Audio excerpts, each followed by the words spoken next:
हम लोग विश्व गुरु तभी बनेंगे जब जनसंख्या नियंत्रण बिल आएगा। क्या 2023 में भारत बन जाएगा सबसे ज्यादा आबादी वाला देश? क्या आबादी नियंत्रण बिल में हो सकता है झोल? क्या वाकई में 15% मुस्लिम आबादी कर जाएगी देश की 80% हिंदू आबादी को पार? क्या भारत की बढ़ती आबादी बढ़ाएगी देश की मुश्किलें या फिर देश हित में लग जाएंगे ज्यादा हाथ? क्या सही में बढ़ती आबादी है असल समस्या या हम नहीं कर पा रहे उस आबादी को देश हित में इस्तेमाल? ये कुछ सवाल हैं जो हर किसी के मन में आते हैं जब जब पॉपुलेशन कंट्रोल की बात होती है। आज हम आपको इन सभी सवालों के जवाब देंगे। नमस्कार, मैं हूं साहिबा खान और आप देख रहे हैं अनकट।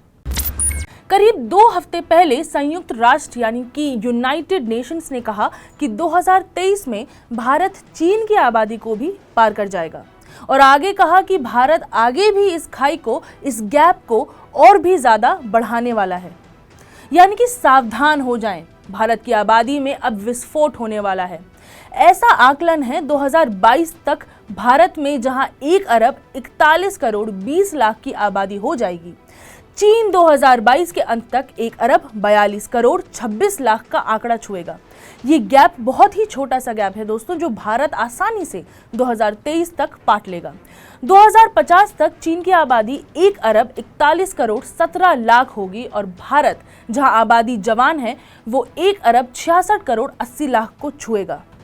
इसी रिपोर्ट के चलते गोरखपुर से भाजपा सांसद रवि किशन ने बीते शुक्रवार को संसद में एक आबादी नियंत्रण बिल लाने की बात कही।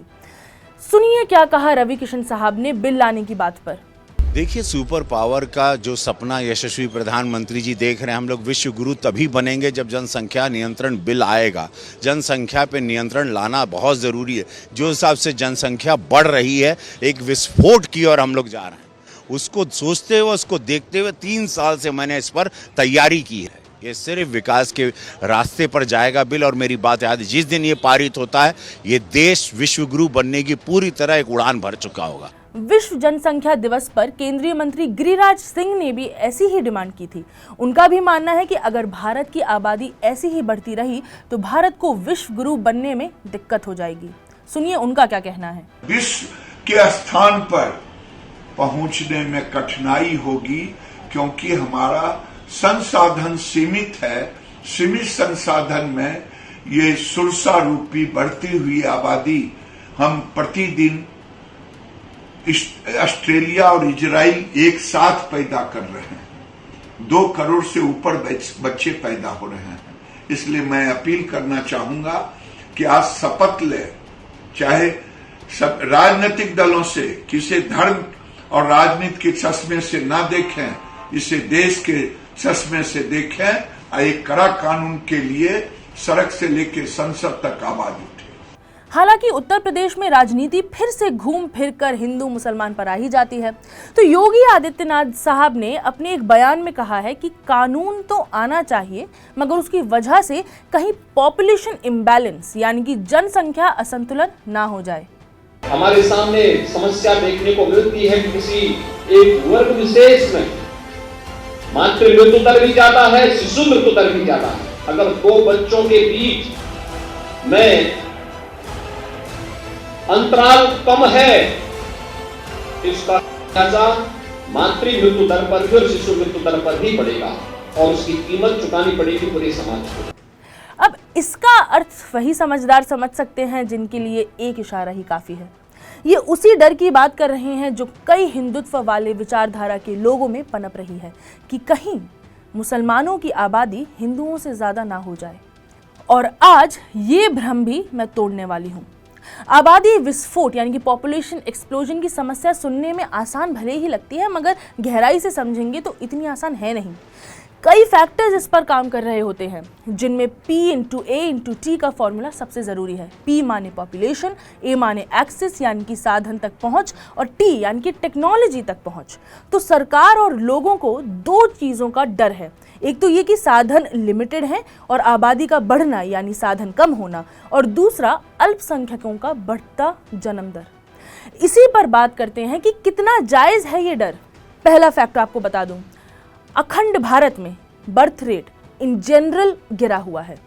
कुल प्रजनन दर माने टोटल फर्टिलिटी रेट, या फिर आसानी से समझने के लिए एक महिला से उसकी जीवन काल में पैदा होने वाले बच्चों की औसत संख्या यानी कि एवरेज 1990 के बाद से आधी हो गई है।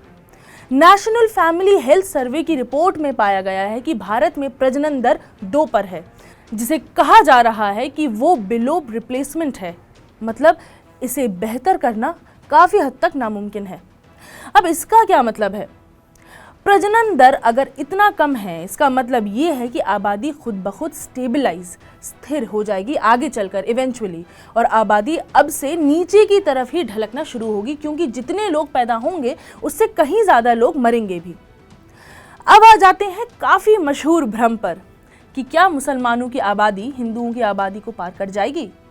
तो हमने कई रिसर्चेस और फैक्ट्स देखे और निष्कर्ष है नहीं, बड़ा नहीं। वो क्यों? रुकिए बताते हैं। 2005 से 6 और 19 से 21 इस समय के अंतराल को अच्छे से पढ़ा जाए तो पता चलेगा कि जिस समुदाय में प्रजनन दर यानी कि फर्टिलिटी रेट में सबसे ज़्यादा कमी आई है वो है मुस्लिम समुदाय।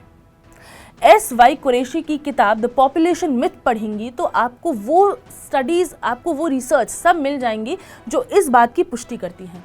तो ये कहना कि मुसलमान एक दिन हिंदू आबादी को भारत देश में अल्पसंख्यक बना देंगे, ये सरासर गलत है, भ्रमित करने वाली बात है और इसका कोई ठोस आधार नहीं है।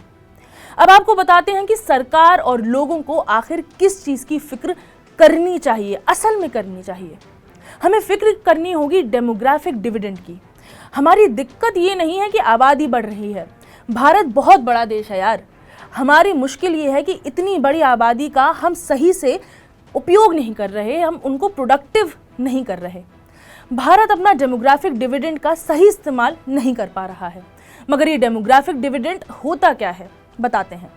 तो डेमोग्राफिक डिविडेंड वो क्षमता होती है जो एक देश में तब होती है जब उसकी कामकाजी आयु यानी कि वर्किंग पॉपुलेशन की आबादी गैर कामकाजी आयु की आबादी से बड़ी हो। अंग्रेजी में कहीं तो the potential resulting from a countries working age population being larger than its non working age population.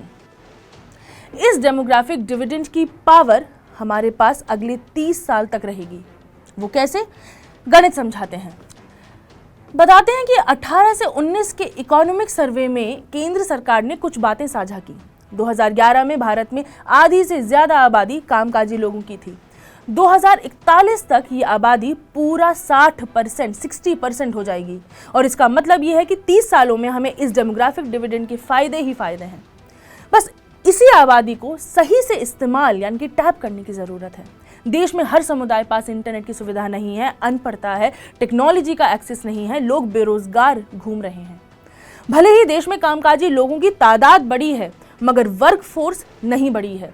इसका मतलब ये है कि नौजवान जो नौकरी कर सकते हैं, काम कर सकते हैं, उन्हें हम अब्जॉर्ब ही नहीं कर पा रहे। देश में हर समय कुछ बवाल चलता रहता है जिसके चलते कई नौजवान भ्रमित हो जाते हैं, डिस्ट्रैक्टेड रहते हैं। ये भी एक वजह है। और बस केवल यही नहीं, और भी कई कल्चरल फैक्टर्स हैं जो हमें अपने लोगों को सही से इस्तेमाल करने में बाधा बनते हैं।